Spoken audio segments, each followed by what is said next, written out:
Hello guys! Welcome back again sa ating YouTube channel. So for today's video ay magluluto tayo ng ginisang puso ng saging at kalabasa. Kaya ito guys yung ating mga ingredients.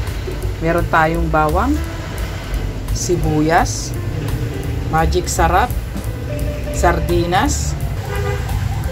Ito guys yung ating puso ng saging na himay-himay na natin. At ito guys ay binabad natin sa tubig na may asin. Kalabasa, yung ating patis at pinong paminta. Kaya start na tayo guys sa ating pagluluto. Maglalagay na tayo ng mantika.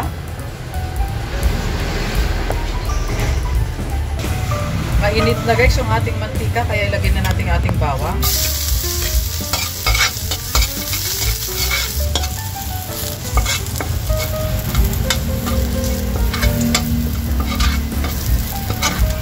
Pwede na natin guys isunod yung ating sibuyas.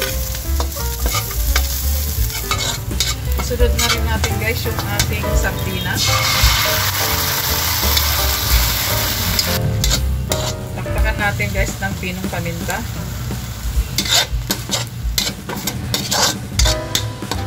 Lagyan na rin natin guys yung ating patis.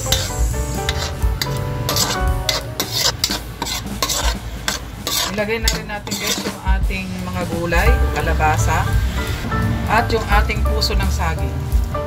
At lagyan na rin natin guys ng magic sarap para sama-sama ng maglasa yung ating mga gulay.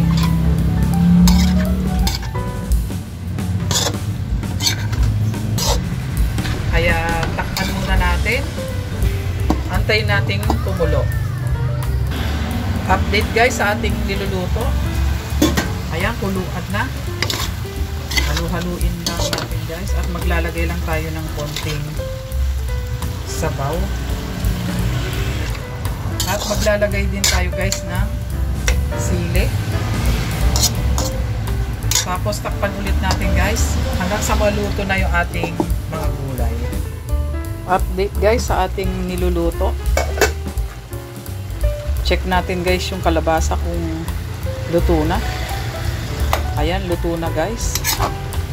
Halu-haluin lang natin.